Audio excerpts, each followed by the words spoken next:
Welcome to a very special episode of Tort Talk. We're here live from MTMP. It's been an amazing conference so far, and we can't wait to update you on all the things that we're learning here at the conference. We have a special guest with us today. Hey, John. Hey, Mark. Good to see you guys. Coming to you live from the Bellagio Hotel at Mass Tort Made Perfect. How long were you under there? I don't know. All right, so we have some very important things to discuss. The talk of the conference so far has been the Roblox cases. What's going on with Roblox? Yeah, that's the most exciting tort. Everybody's buzzing about it. We talked about it before. We have the JPML motion pending right now, the hearing scheduled for early December, but we got some more information coming out at the conference. We learned that there's usually 80 million users each day. We think there could be 40 million different individuals on there. So these cases keep getting worse and worse for the defendants. I think this is probably going to end up being the biggest mass tort in 2026. 80 million users, 40 million real people. That means, so what are the other 40 million? Yeah, we think they're bots, kind of fake people going on there. So the number's not going to be 80 million, but just think even if it's 40 million, the potential pool of these, children who are being harmed, it's really significant and has the potential for being a huge mass tort here. This MTMP has been very different than past MTMPs, which usually have been much more focused on medical devices, dangerous drugs. What's the theme of this year's MTMP? Yeah, I think you touched on that exactly. It seems like mass torts has evolved. So we used to be all drug and devices. Then we got into some consumer products. But here we are, we're talking about Roblox. We're talking about video game addiction. We're talking about online gaming addiction cases. Social media addiction still. Yeah, so those are the biggest ones for sure. So it seems like after we beat back that 230 immunity argument in some of the Facebook cases, that really opened the floodgates. So we're feeling good about Roblox, but it's so interesting to think, how far we've come for mass torts from what we consider the traditional mass torts that we focused on in the past. And many of these that you discussed are the people that are affected are children or minors. Yeah, that's why these cases are so important, right? We see the most vulnerable plaintiffs out there, and these are the people that can't fend for themselves. They really need our help. So that's why there's a lot of passion about these cases, and I know a lot of people want to get involved. Has 230 actually been something that we've been able to get past, or is it still an issue?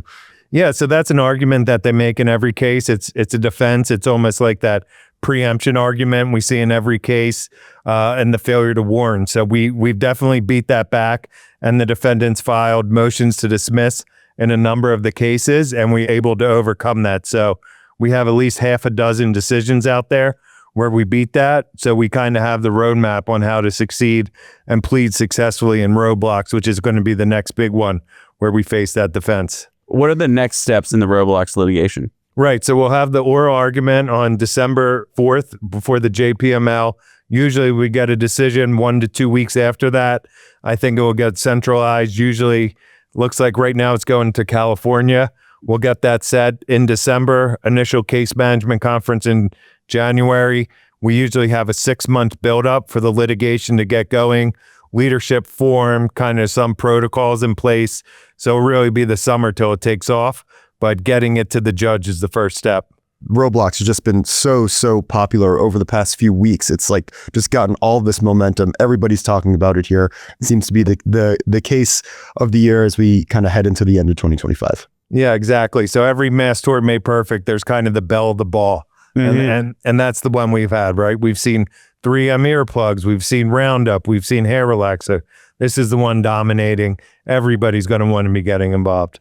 Speaking of the belle of the ball, former belle of the ball, Camp Lejeune, what's going on there? Yeah, that was certainly the one that everybody wanted to be in a couple years ago. We had the deadline. I've never seen more activity in mass torts when that was going on. We made some progress. We talked a little bit about the mediation that started this summer. That was unsuccessful, right? We didn't get the cases resolved, but the discussions are still ongoing. The settlement master indicated in a recent filing they hope to have the framework for a global settlement done by the end of the year. Whether or not we're going to have a settlement then, we'll see.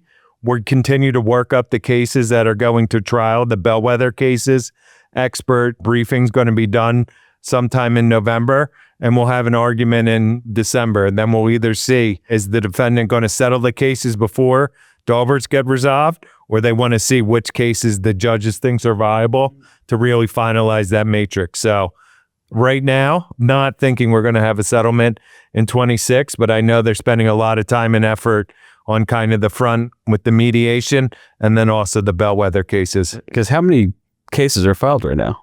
Yeah, so there are over 400,000 administrative cases, actually cases on file in district court in North Carolina, about 3,800.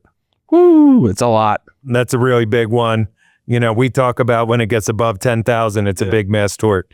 So we're way past that. One of the big things with these cases is actually proving that there was exposure and proving that someone was actually there. I was talking to the folks at Simply Convert. Mark and I were speaking to them, and they were telling us about how they digitized the millions and millions of physical records at all of these different bases. They went and they got the microfiche and they digitized them all. So definitely someone that people should speak to if they're having trouble confirming that exposure. Yeah, I think part of it is proving that they're actually there and proving that someone lived at a military base 70 years ago or 50 years ago. It's not exactly an easy thing to do sometimes. Yeah, that's really hard.